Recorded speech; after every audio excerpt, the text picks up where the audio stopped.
On a typical Saturday night, I went to a bar with my friends. The evening progressed with laughter and drinks until my memories began to blur in a haze of alcohol. I vaguely remember talking to some men who approached us, but nothing seemed out of the ordinary. Living a short distance from the bar, I assumed that feeling tired or bored, I decided to head back home. It was common practice for us to leave a key under a pot at the entrance for nights like this, avoiding carrying keys while drinking. I got home, locked the door behind me, and went straight to my room, neglecting my hygiene routine and changing clothes, just wanting to crash into bed.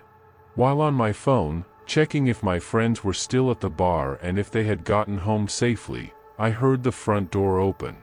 I figured it was my younger brother, who often came home late. While texting a friend, she mentioned something about a weird guy who kept hitting on me at the bar. My foggy memory couldn't pinpoint who she was describing. Noise from downstairs suggested my brother was in the kitchen. Soon after, I heard footsteps on the stairs. My friend insisted, saying she saw that man follow me as I left the bar. Even still under the influence of alcohol, worry began to set in. The footsteps approached my door, which opened quietly.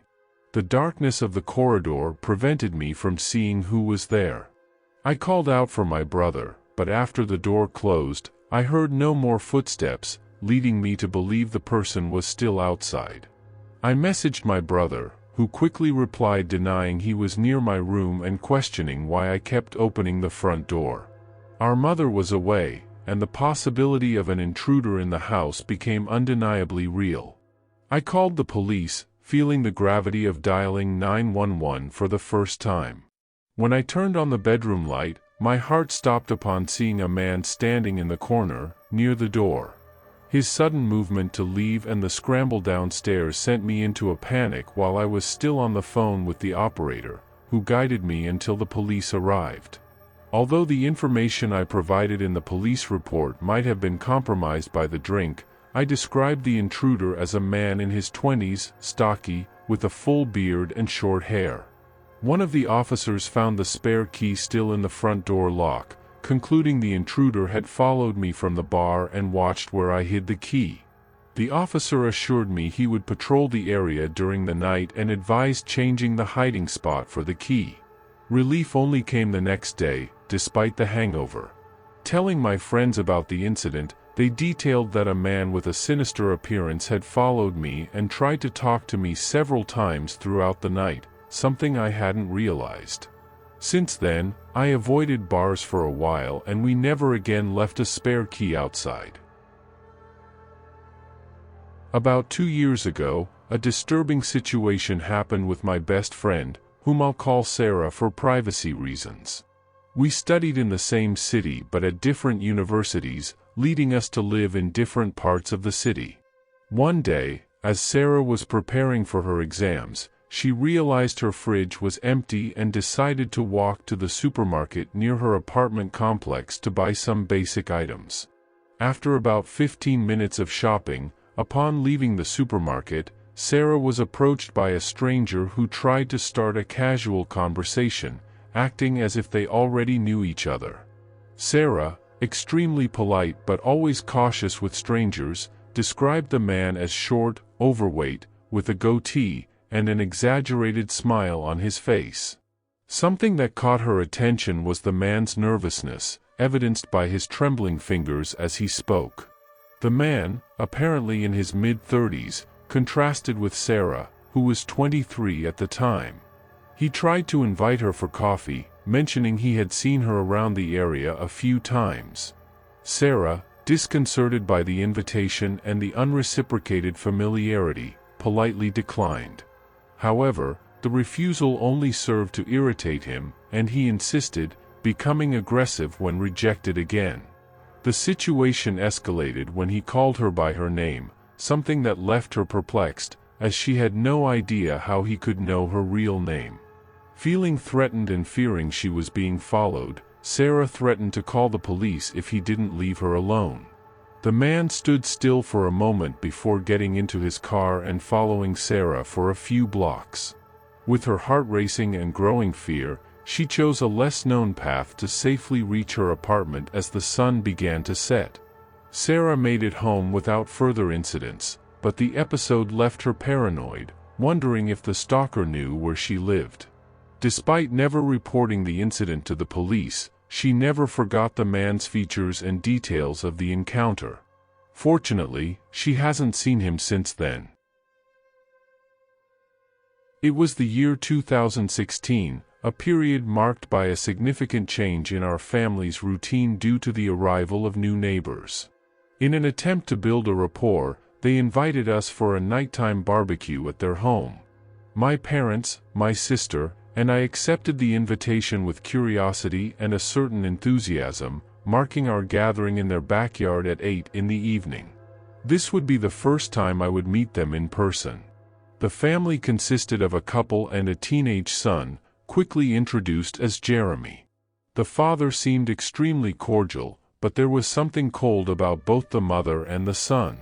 Jeremy, in particular, caught my attention for not interacting verbally and for his visibly distant and melancholic behavior.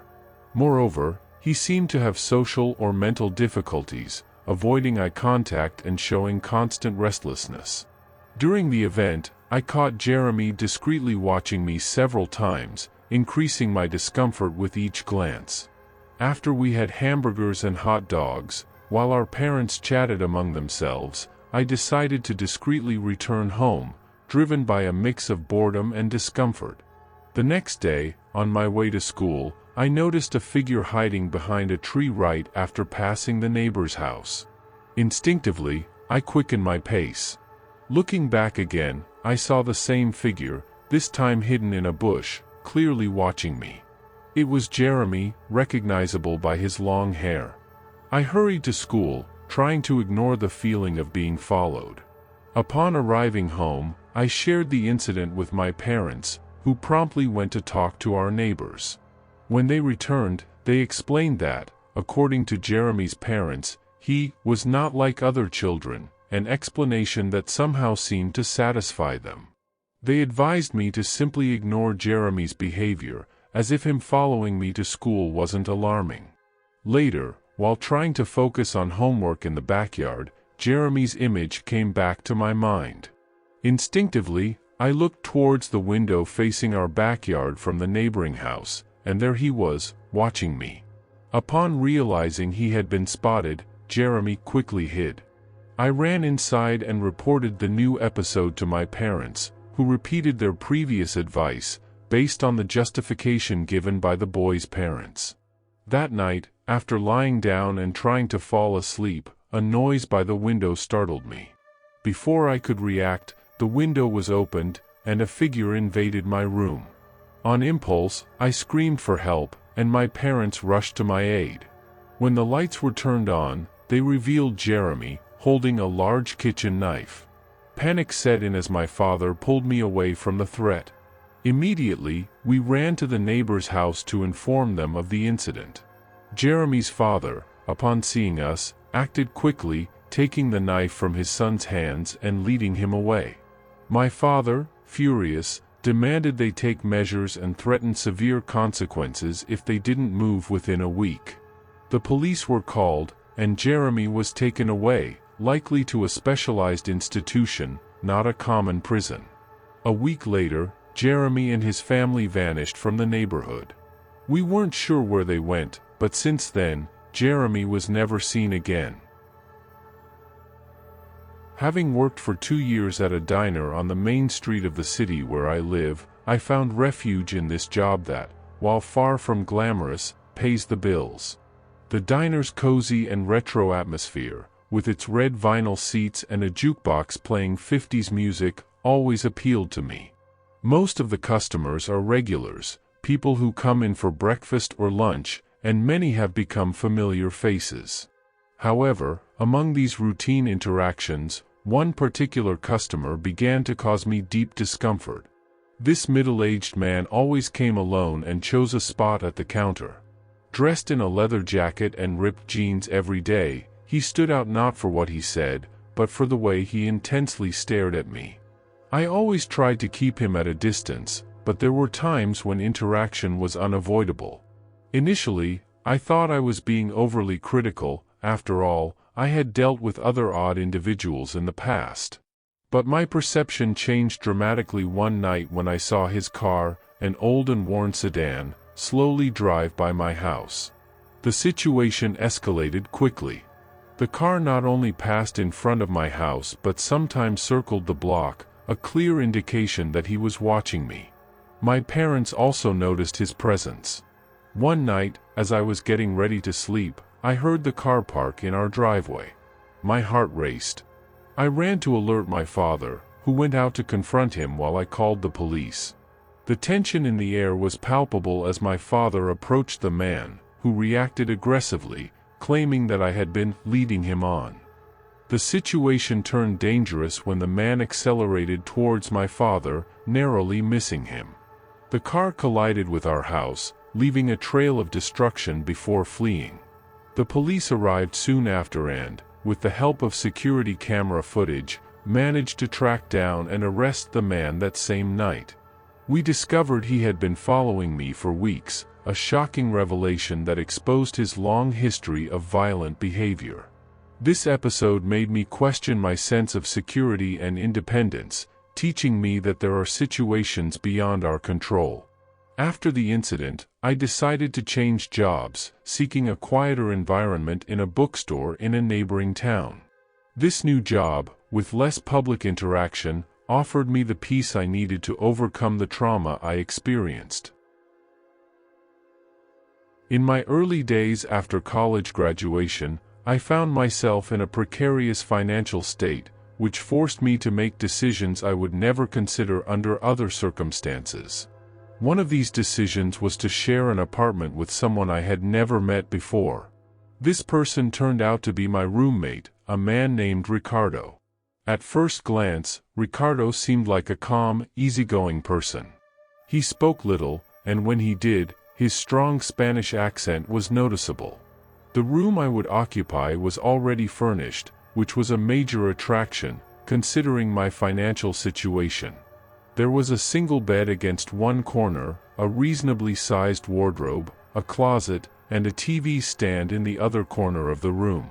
Curiously, on top of the wardrobe was a collection of stuffed animals, something I found peculiar, especially a large teddy bear that seemed to be always watching me.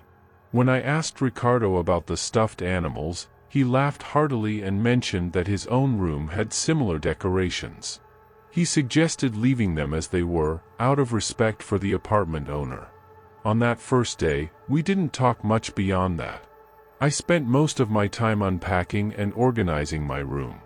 That night, as I settled down to watch television, I heard a brief but audible noise. It sounded like an electronic device activating, but I attributed the noise to the quirks of the house and continued watching my program. The next day, Ricardo was absent all day. I didn't know if he worked or where, but I assumed he was busy. At night, as I was getting ready to sleep, I heard the same sound from the previous night, this time clearer, as there was no background noise from the TV. It was definitely some electronic device, but I couldn't pinpoint what it was or where it was coming from. Still, I didn't give it much thought and went to bed. The following day, as I returned from work, I ran into Ricardo, who asked about the book I was reading. The question caught me off guard, and when I asked him how he knew about my reading, he mentioned, with his heavy accent, that he had to enter my room to retrieve something he had forgotten and saw the book. I politely asked him not to enter my room again, despite knowing there was no lock on the door to prevent his access.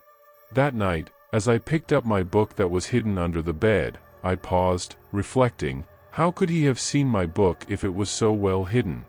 This thought made me uncomfortable, and I lost the desire to read. As I looked around, my gaze once again met the large teddy bear on the wardrobe. This time, I noticed it was positioned in a way that seemed to be directly facing me. A terrible suspicion occurred to me. I got up and walked over to the bear, examining it more closely. My heart raced when I realized one of the bear's eyes was actually a camera. I threw the bear to the corner of the room and ran to Ricardo's door, trying to open it, but it was locked. He had put a lock on his door, something not present in my room. I knocked on the door and shouted his name, but received no response. I saw the light under the door turn off, indicating he had turned off the lights to avoid confrontation. I returned to my room and immediately called the landlord, reporting everything I had discovered and informing them I was leaving immediately, citing more than valid reasons for terminating the lease. In a hurry, I grabbed some of my belongings, put them in the car, and left that same night, never looking back. Surprisingly, the landlord never reached out to settle the days I had stayed there. Since that night, I developed a phobia of teddy bears, to the point of always making sure they are not facing me. It was January of 2016, and I had decided to go to the shopping center near my home, about a 30-minute walk usually. I would return by bus, but that day, after finishing my errands early, I realized I would have to wait 45 minutes for the next bus. My 10-year-old brother was home alone, and my mother trusted that he could take care of himself for that period, so I chose to walk back. During the walk, I noticed a man, around 40 or 45 years old, walking towards me. There was something disturbing about his fixed stare at me, which made me feel a deep unease, like the sensation of free falling. As he passed by me, this discomfort increased, and intuitively, I felt I was being followed. To confirm my suspicions, I pretended to check the bus schedules at a stop, which gave me a chance to look back. My heart raced when I saw that the man had changed direction and was now following me, quickening his pace. As I approached my street, I took a turn and increased the distance between us, crossing the road and opting for a longer path home, filled with corners and areas with teenagers on school holidays, ensuring there would be people to hear me in case of an attack. Regrettably, I had forgotten my phone at home, and even if I had it, I would hesitate to call the police for fear of provoking a reaction. Although physically fit, with my 172 centimeters and 64 kilograms of muscle, I knew I was no match for someone twice my weight. Upon checking again and seeing that he was still following me, I planned an escape route. I detoured to a park near my home, gaining an advantage due to my familiarity with the area. I crossed the park and hid in an abandoned shed with a view of the street, from where I saw the pursuer looking for me and eventually talking on the phone, revealing he believed I lived nearby. After ensuring he had moved away, I ran home and told everything to my mother, who immediately called the police. I reported the man's description, but I refused to go out alone for a week. I never saw that man again, and the police were unable to find any concrete clues about his identity. At just 17 years old, my early entrance into university in Marbella, Spain, put me in a peculiar position. Despite my youthful appearance, my adult stature seems to attract unwanted types more often than I'd like. Having become accustomed to dealing with stalkers, I developed a system to assess how dangerous a stalker could be. This account dates back to an experience about 4 or 5 months ago, when I encountered a particularly disturbing stalker. I usually arrive early for classes, which means walking alone on the roads leading to the university. One day, while listening to music on my way, I noticed the muffled sound of a car approaching slowly. As a precaution, I removed one of my earphones and glanced at the driver, who was practically leaning out the window, fixing me with an intensely disturbing look, typical of substance abuse. This man was not a stranger to me. He and his companions were known figures for approaching girls at the university, trying to persuade them to get into their car to take them to their house. There were reports of attempts to take pictures of the students and a constant smell of marijuana emanating from their residence. It was a mystery to me how the police had never intervened. As I approached a tunnel that led to the campus, I noticed the car slowing down even more. I ran through the tunnel until I reached the main university building, only to discover it was closed due to a holiday. After a brief pause to catch my breath, I decided to return the same way, remaining alert. To my surprise, the sound of the car was present again. Looking back, I saw it was the same man, still with a threatening expression. I then remembered a nearby fence that gave access to a forest through which I could escape. Reaching the fence, I leaned against it and started filming the man with my cell phone, pretending to be sending a message. The situation took an unexpected turn when another car appeared, followed by more vehicles, forcing my pursuer to move on. I watched him leave, not without noticing the evident frustration on his face, a common expression among stalkers when their plans fall through. Ensuring I was not being followed, I ran back to my apartment. This man and his accomplices still attempted to approach me on other occasions, heightening the sense of threat that could no longer be ignored. Now, at a new university, I feel safer, but this experience in Marbella remains a disturbing reminder. And there you have it, folks. We've come to the end of another video full of chilling stories about stalkers. I hope you were as engrossed as I was in sharing these accounts that, unfortunately, are more common than we'd like. But look, beyond gripping us with their tense narratives, these stories serve as an important reminder about the safety and caution we should exercise in our daily lives. If you enjoyed diving into this somewhat dark universe with me, don't forget to leave that like on the video. It really helps us here on the channel to continue bringing content that not only entertains but also alerts and informs. And if you're not yet part of our community, click on the subscribe button and activate the notification bell so you don't miss any videos. Here we always have a story to tell, and who knows, maybe even some tips on how to protect yourself from these scary situations. Now, I want to hear from you. Have you ever been through a similar situation or know someone who has had a frightening encounter with a stalker? Share in the comments. Your story could be the next to be told here on the channel, of course, with all the respect and care that the subject demands. Until next time, stay safe out there, and remember, it's always a pleasure to be here with you.